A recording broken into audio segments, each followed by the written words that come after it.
Nightmare still playing out. That deadly and historic nor'easter slamming several states. There is still snow falling. It brought New York City to a halt. That 20-car pileup on the GW Bridge connecting New Jersey to New York City. Gridlock across the city. The maddening scene for so many passengers, with buses delayed, halted. You can see the guards there blocking the escalators to the Port Authority bus station. Students at a middle school forced to spend the night there. And tonight, cancellations and delays still causing quite a scene at airports. Passengers sleeping on cots at Newark Airport. And now a new system we're watching tonight. Meteorologist Rob Marciano leading us off. Tonight, with snow still falling in parts of the Northeast, the nightmare is not over. A historic November nor'easter, stranding drivers and cars for hours, passengers still waiting at airports, students stranded at school into the night. This storm hit right at that perfect hour, right as rush hour was starting. In Manhattan, 6 inches of snow and ice halting traffic. Hundreds of trees crashing down under the weight of the snow gathering on leaves still on the trees.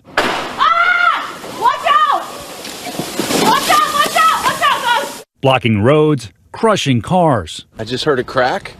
The whole branch just fell down. The stunning scene on New York's George Washington Bridge, a 20-car pileup. Some were forced to get out of their cars and simply walk across the bridge. Nearly 2,000 crashes in 12 hours. Even if you say it's an exceedingly unusual set of events that came together, we still can't let it happen again. Meanwhile, a sea of frustrated commuters packed into New York's Port Authority bus terminal. The massive crowd held back by armed guards. 4 hours on an hour-and-a-half normal commute. Some commuters forced to get out and push, many simply abandoning their cars. These students at this middle school in New Jersey forced to spend the night sleeping on gym mats. Their parents could not pick them up from school. They watched the movie Frozen. Yeah, I wanted to go home. On Interstate 78 in Pennsylvania, police using sirens, banging on doors to wake truckers and drivers who were stuck in traffic for so long they had fallen asleep. And the storm was deadly. One driver traveling north from Florida on Interstate 95 in Connecticut was killed after getting out of his car to clear snow. Air travel also grinding to a halt. Passengers trapped there too. We were stuck on the plane for 2 hours. Stranded travelers crashing on cots in airport terminals from Boston's Logan Airport to Newark. What a mess. Let's get right to Rob Marciano with us live again tonight. The George Washington Bridge there behind you, Robin. What a chaotic scene there overnight. You're now tracking another system?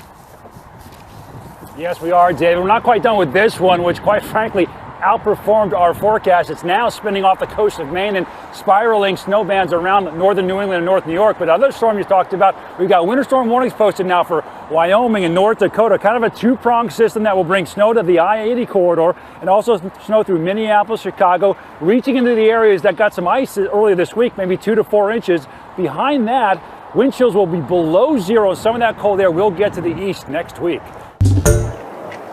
At a makeshift camp next to a Walmart parking lot, shell-shocked families take stock of their losses. Amy Bravo and her family were among the 50,000 people forced to flee their homes as the wildfires closed in around them. Her trailer home and her place of employment are gone, not to mention her daughter's toys. A million things are going through my head. We just got to figure out what we're doing and where we're going. Her hometown, called Paradise, now looks more like hell on earth. Entire neighborhoods have burned to the ground. Forensic recovery teams poke through the burned-out shells of homes, looking for bodies of the missing. The state of California's most devastating wildfire in history has claimed over 12,000 buildings, in addition to so many lives. Firefighters continue efforts to contain the blaze, which has scorched over 60,000 hectares. The efforts are still very active. Also, we have units like Search and Rescue and the National Guard assisting us, and multiple other resources helping us with the recovery. President Trump came here to Paradise to view the scenes of utter devastation firsthand. He met with state officials who've been critical of him and promised federal assistance for Californians. The president, downplaying the role of a changing climate in fueling these fires, said the management and maintenance of forest lands will be the focus moving forward. And he announced $500 million for that effort. And I want great climate. We're going to have that, and we're going to have forests that are very safe, because we can't go through this every year. We go through this, and we're going to have safe forests, and that's happening as we speak. But 10 days after the fire broke out, Californians with nowhere to go are getting impatient. Let's bring the troops back from the border and build some homes and not some walls, because that's what we need. FEMA trailers out here. People have children, people have animals, and we're not out here because we want to be. We're here because we lost our homes. A thick haze of smoke has settled over much of Northern California. Along with the reality, it's still not clear where people can go. Kristen Salumi, Al Jazeera, Paradise, California. North Korea says it recently tested out a, quote, ultra-modern tactical weapon. A Seoul-based military expert says a tactical weapon in North Korea refers to a weapon that can strike South Korea, including U.S. military bases there. President Trump cited progress with Pyongyang following a summit with Kim Jong-un earlier this year. But this recent move could be seen as an attempt to apply pressure on the U.S. to ease sanctions. At the same time, North Korea also says it will release an American detained last month for illegally entering the country. And all of this comes after the New York Times released a report saying North Korea is moving forward with hidden ballistic missile sites. President Trump slammed the report, calling it inaccurate.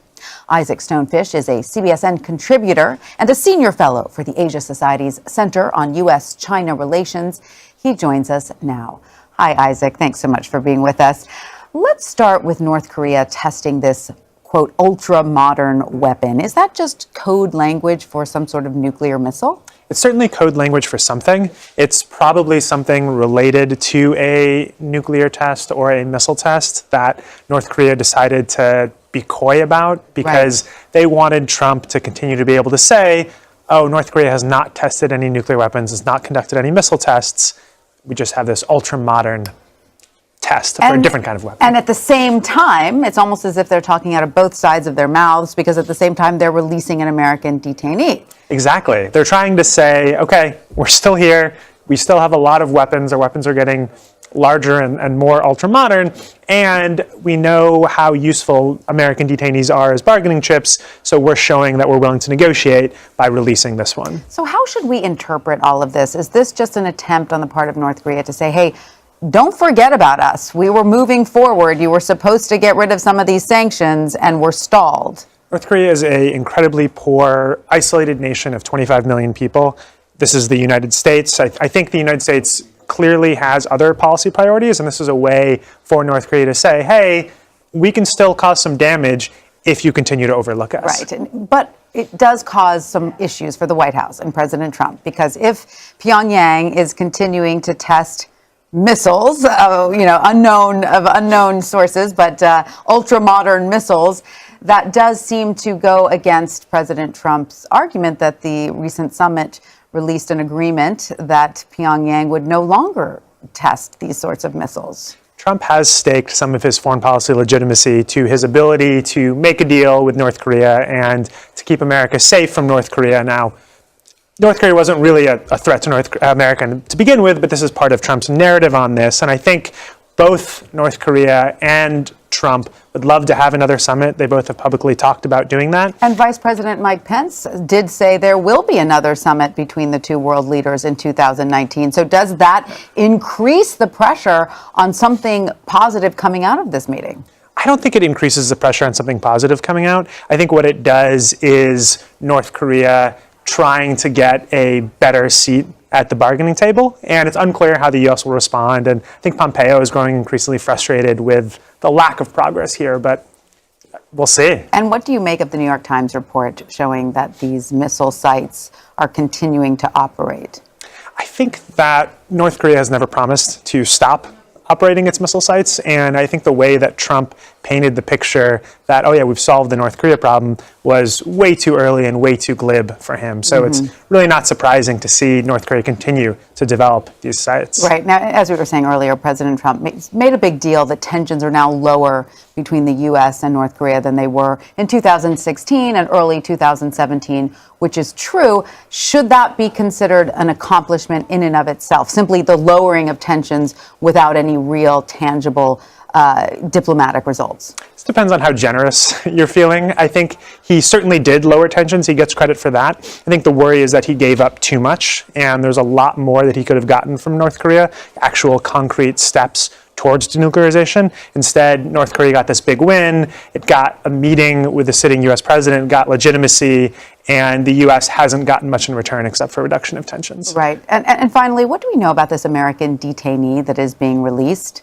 So we know very little. He has roughly the same name as someone South Korean police recently questioned, who said that he was very close with Trump and was just going to go to North Korea to solve the issues.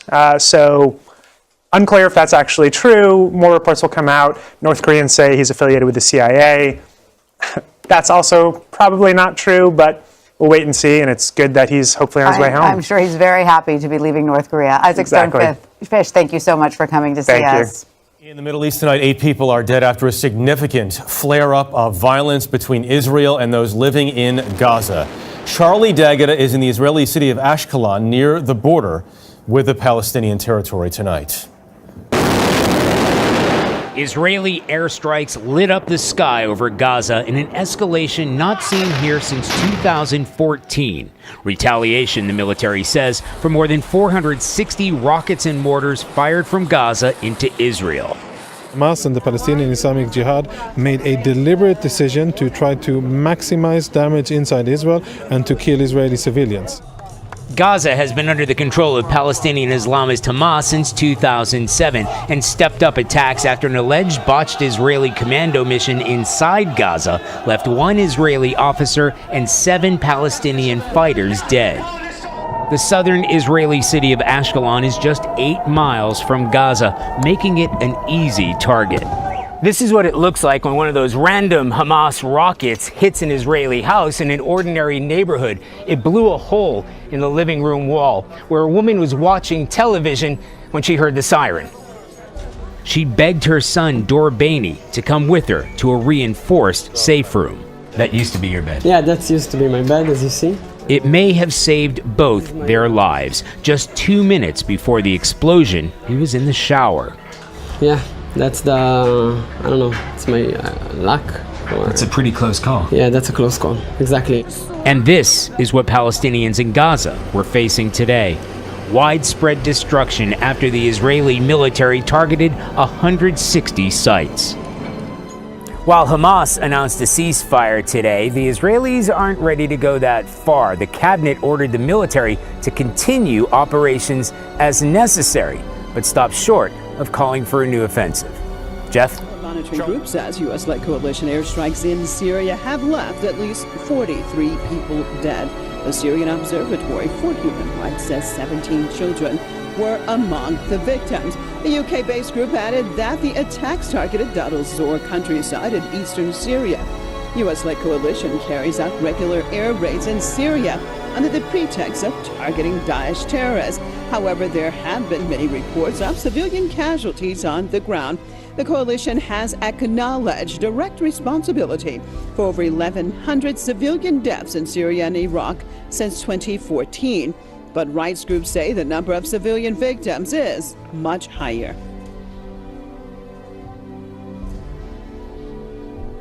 Crossing over to Tampa, Florida, joined by Scott Ricard, former American intelligence linguist and commentator. Thanks so much for being with us. Well, now they're talking about a monitoring group and talking about the number of airstrikes that the United States has carried out. And of course, the latest one, 43 people dead, this time in Syria. Scott, we hear about this all the time.